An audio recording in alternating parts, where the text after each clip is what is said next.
Hello everyone. I am doctor Kiranya, homeopathic consultant. இன்னைக்கு நம்ம இந்த வீடியோல என்ன பார்க்க போறோம்னா, 5 myths and facts of homeopathy. அதாவது நான் இந்த சிஸ்டம்குள்ள என்டர் ஆகும்போதோ, என் ஃபேமிலி அண்ட் ஃப்ரெண்ட்ஸ்க்கு பிரிஸ்கிரைப் பண்ணும்போதோ, அவங்க சில டவுட்ஸ்லாம் என்கிட்ட கேட்டாங்க. அந்த டவுட்ஸ்ல ஹோமியோபதி எடுக்கும்போது இது எடுக்கக்கூடாது, இல்ல ஹோமியோபதி எடுத்தா இதெல்லாம் ரெஸ்ட்ரிக்ட் பண்ணணும் அப்படின்னு சில மித்ஸ் எல்லாம் இன்னமும் எல்லாருக்குமே இருக்கு. ஸோ அத கிளியர் பண்ற விதமா தான் இந்த வீடியோ உங்களுக்கு இருக்கும். இதுல நெறைய கொஸ்டின்ஸ் இருந்தது. அதுல டாப் 5 மித்ஸ் அண்ட் ஃபேக்ட்ஸ் பத்தி தான் இன்னைக்கு நம்ம பார்க்க போறோம். ஓகே, வாங்க வீடியோக்குள்ள போலாம். ஃபர்ஸ்ட் மித், ரொம்ப காமனான டவுட்ஸ் எல்லாருக்கும். நான் ஹோமியோபதி மெடிசின்ஸ் எடுத்தா மத்த மெடிசின்ஸ் எடுக்கலாமா? இப்ப எக்ஸாம்பிள் நான் சுகர், பிபி, தைராய்டுக்கு நான் அலோபதி, இங்கிலீஷ் மெடிசின்ஸ் எடுத்துட்டு இருக்கேன். அந்த டைம்ல கோல்டு, கஃப், ஃபீவருக்கு நான் ஹோமியோபதி எடுக்கலாமா? அப்படின்னு நெறைய பேருக்கு டவுட். சில பேர் சொல்லுவாங்க, இல்ல ஹோமியோபதி எடுத்தா அலோபதி எடுக்கக்கூடாதுன்னு நெறைய மிஸ் அண்டர்ஸ்டாண்டிங் திங்ஸ் இருக்கு. பட் அது எதுவுமே கரெக்ட் கிடையாது. நீங்க ஹோமியோபதி எடுக்கும்போது என்ன மெடிசின்ஸ் வேணா எடுத்துக்கலாம். Even English medicines, Ayurveda, Siddha எத வேணா நீங்க எடுத்துக்கலாம். பிகாஸ் ஹோமியோபதினால எந்த ஒரு கெமிக்கல் இன்ட்ராக்ஷனும் அதர் சிஸ்டம் ஆஃப் மெடிசின்ஸ்க்கு நடக்காது. ஸோ நீங்க சேஃப் தான். ஹோமியோபதி எடுக்கும்போது நீங்க என்ன மெடிசின்ஸ் வேணா எடுத்துக்கலாம்.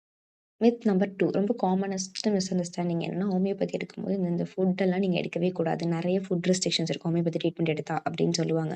ஆனா அது ட்ரூ கிடையாது. ஹோமியோபதி எடுக்கும்போது எல்லா ஃபுட்ஸுமே நீங்க யூசுவலா எடுத்துக்கலாம். சம்டைம்ஸ் காஃபி மட்டும் எடுக்கக்கூடாதுன்னு சொல்லுவாங்க. ஏன் அப்படின்னா, காஃபில கெஃபைன்ன்ற ஒரு சப்ஸ்டன்ஸ் இருக்கு. அத மெடிசன ஆக்ட் பண்ண விடாம டிஸ்டர்ப் பண்ணும். ஸோ அதுக்காக தான் காஃபிய அவாய்ட் பண்ண சொல்லுவோம். மத்தபடி அந்தந்த டிசீஸ்க்கான ஃபுட் ரெஸ்ட்ரிக்ஷன்ஸ் கண்டிப்பா எல்லா சிஸ்டம் ஆஃப் மெடிசன்லயும் இருக்கு.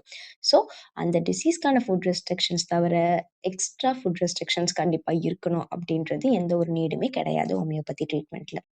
Myth number 3, childrens, pregnant women இல்ல எல்டர்லி பீப்பிள்ஸ் இவங்களுக்கெல்லாம் ஹோமியோபதி மெடிசன் ஆக்ட் ஆகாது. இல்ல அவங்களுக்கு ஹோமியோபதி மெடிசின்ஸ் குடுக்கக்கூடாது. இட்ஸ் நாட் சேஃப் அப்படின்னு சொல்லிட்டு நெறைய மித் இருக்கு.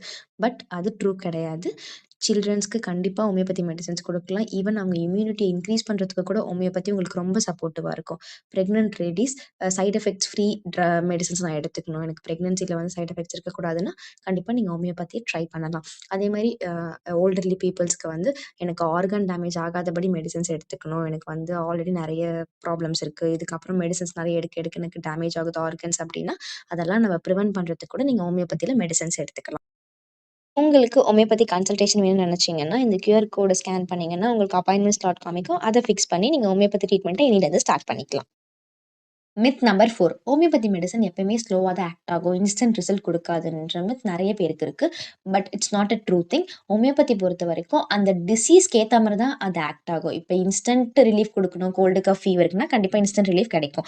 அதே மாரி ஒரு கிட்னி ஸ்டோன் கம்ப்ளைண்ட்டோ, இல்ல ஒரு long lasting sugar, hypertension இருக்கு அப்படின்ற பேஷண்ட்ஸ்க்கு கண்டிப்பா அது கம்மியாகுறதுக்கோ, இல்ல அது கம்ப்ளீட்டா கியூர் ஆகுறதுக்கோ இட் டேக்ஸ் டைம். ஸோ இத பத்தி உங்களுக்கு டீட்டெயில்டா தெரியணும் அப்படின்னா, என்னோட ஃபர்ஸ்ட் வீடியோ அபௌட் ஹோமியோபதி அத நீங்க பார்த்தீங்கன்னா, கண்டிப்பா உங்களுக்கு ஒரு ஐடியா கிடைக்கும். ஃபைனலா எல்லாருக்கும் ரொம்ப மோஸ்ட் காமனா இருக்கக்கூடிய மெத், ஆயுர்வேதா, சித்தா, யுனானி, ஹோமியோபதி எல்லாமே சேம் தானே, எல்லாமே ஒரே ட்ரீட்மெண்ட் தானே அப்படின்னு கேட்பாங்க. அது கிடையாது. எப்படி இங்கிலீஷ் மெடிசன் நம்ம அலோபதின்னு சொல்றோமோ, அதே மாரி இந்தியன் ட்ரெடிஷனல் மெடிசின்ஸ் தான் ஆயுஷ் அப்படின்னு சொல்லுவாங்க. என்னென்ன ட்ரீட்மெண்ட்ஸ் அதுன்னா, ஆயுர்வேதா, யோகா, நேச்சுரோபதி, யுனானி, சித்தா, ஹோமியோபதி இது எல்லாமே தனித்தனியான பிலாசபில உருவானது. அவங்க எல்லாருமே தனித்தனியா தான் டயக்னோஸ் பண்ணுவாங்க ஒரு ட்ரீட்மெண்ட்ட. ட்ரீட்மெண்ட்ஸும் எல்லாமே வேரி ஆகும். ஒரு ஒரு கண்டிஷன்ஸ்க்கு ஏத்த மாதிரி.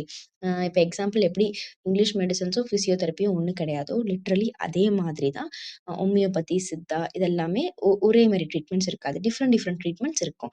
ஸோ எல்லாமே தனித்தனியான ஓன் பிலாசபிக்கல், ஓன் ட்ரீட்மெண்ட்டா இருக்கும். இதுல கவர் ஆகாத ஏதாச்சும் உங்களுக்கு தெரிஞ்ச மித்ஸ் இருந்ததுன்னா, நீங்க கண்டிப்பா கமெண்ட் செக்ஷன்ல போடுங்க. I try to explain those things.